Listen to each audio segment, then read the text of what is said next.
Welcome to the Jeff Crilley Show. And now, here's Jeff Crilley. Good Saturday morning, DFW. It is a beautiful day out there. A little hot, but what a wonderful day to be in Dallas. Today we have a great show, and we're going to lead off with a segment that I think is very important to anyone with a cell phone. We're going to be talking about hacking and computer networks and specifically telecommunications network. My first guest is Steve Samaniego. He is the president of Sevis Systems in Dallas. Welcome to the Jeff Crilley Show. Thank you, Jeff. It's a pleasure to be here. So we all have these devices. They're basically an appendage now, but they can be hacked. Yeah, that's true. And not only can the phones be hacked, but the network services that we rely on can be taken advantage of to take our privacy away and, things like that. Yeah. We were talking off the air about the idea that if somebody could breach this network, they could actually see where you are from the GPS on your phone. Yeah, definitely. There's been multiple studies that have already been done, and even 60 Minutes had a story on this a few months ago about how people, actually not very complex or intelligent people, can actually track telephone users. So when they came up with the cell phones and they came up with the technology to make this portable, they weren't thinking about hacking. Was that not even on their radar screen? No, it wasn't. The core of the telecommunications network was designed in the 70s and 80s, and that was before the internet came about. So security was not really a main priority in the design of that network. What was the main priority was providing telecommunications services, right? So the free flow of phone calls, that is still the priority of the telecommunications network today. So the person who's listening to this right now says, well, who cares about me calling my wife? I don't care if somebody hacks my phone.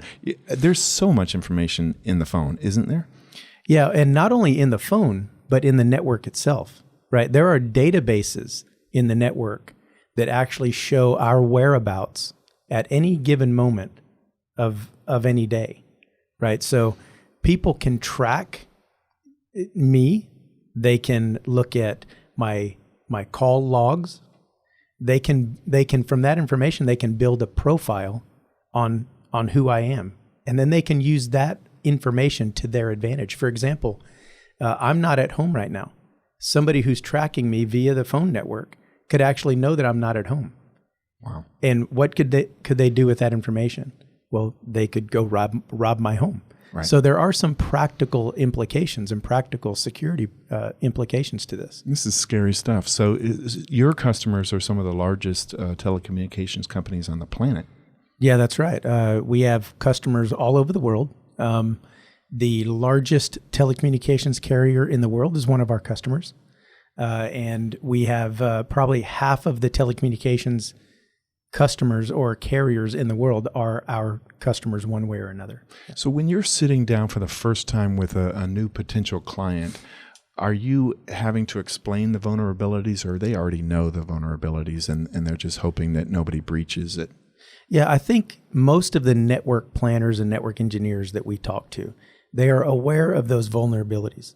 As a matter of fact, the public is starting to become more aware because companies like 60 Minutes and various, Washington Post, they are writing stories about it because it's becoming an issue to the everyday person, right? So these network engineers do know about many of these network vulnerabilities, but they're not aware of any solutions for it. Mm. So because they're not aware of any solutions for the problem, there's nothing they can do about it, so it's not at the top of their list. My guest right now, Steve Samaniego. He is the president of Sevis Systems in Dallas.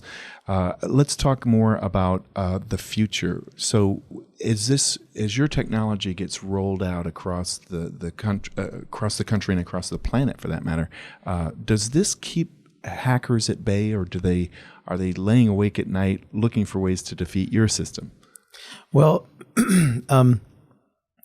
there's really no way that they could defeat our system. Because our technology is a special patented technology where it does not have a network address. So in other words, these hackers can't attack our system because there's not an address on the network to attack.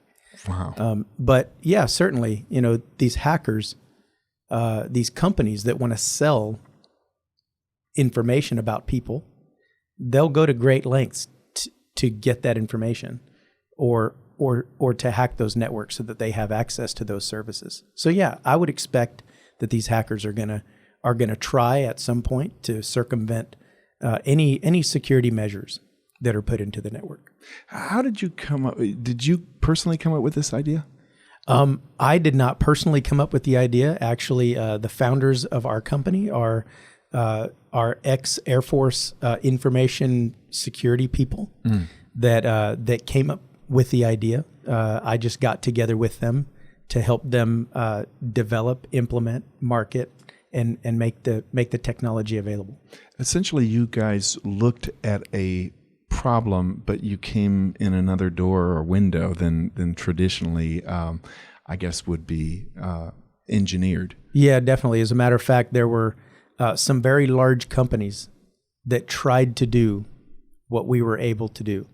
Now, at the time we were doing it, we did not know that Bell Labs and other companies spent a lot of money and concluded that it couldn't be done. Because we didn't know it couldn't be done, we did it. It has to feel like you cured cancer or something, like a telecommunications cancer. In some ways, right? Because the telecommunications network has some inherent vulnerabilities associated with it.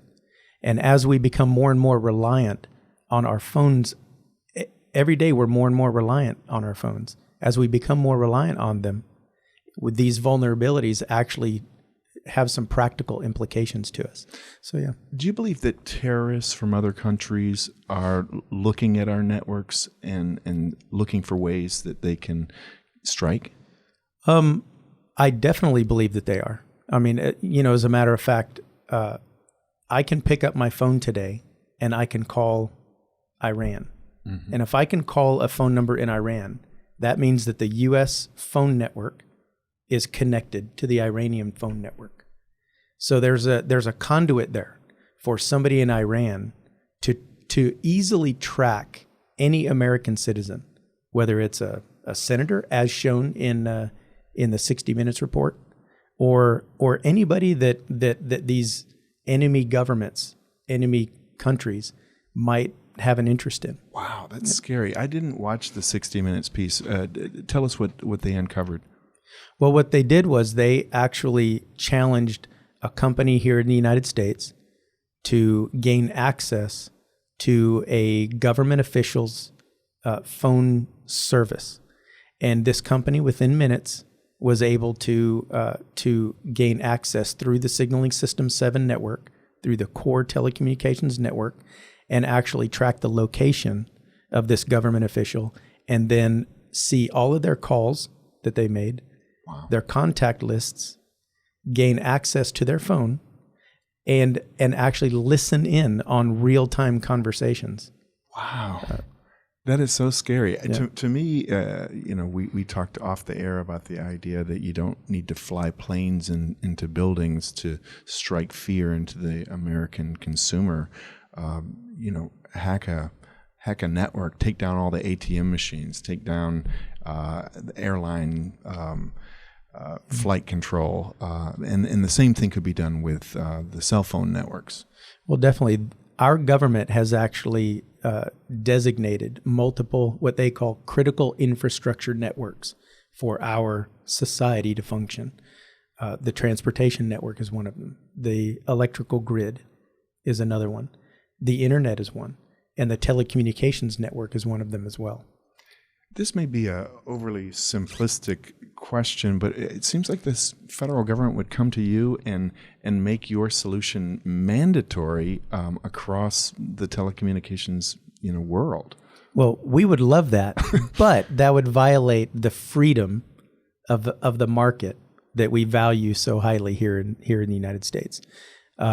The FCC, the portions of the government are working closely with the telecommunications carriers here in the United States to encourage them to secure our nation's networks.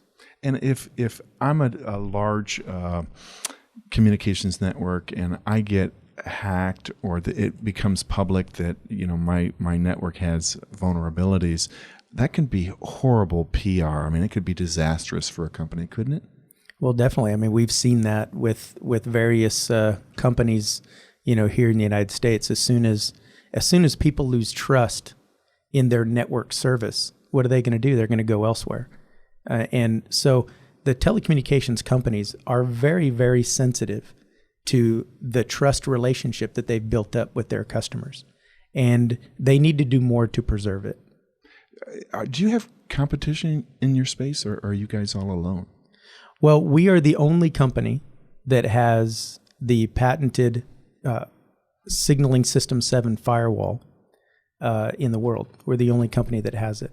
But there are other companies and other kind of other types of networks that do similar things that we do. So we're not alone, but we are very specialized in solving this significant problem for the telecommunications network itself. What a fascinating segment. If people want to reach you, what's your website? Our website is www.sevis.com.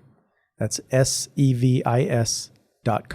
Thank you so much. I appreciate you. Thank you, Jeff. I appreciate you having me. And we'll be right back after this message.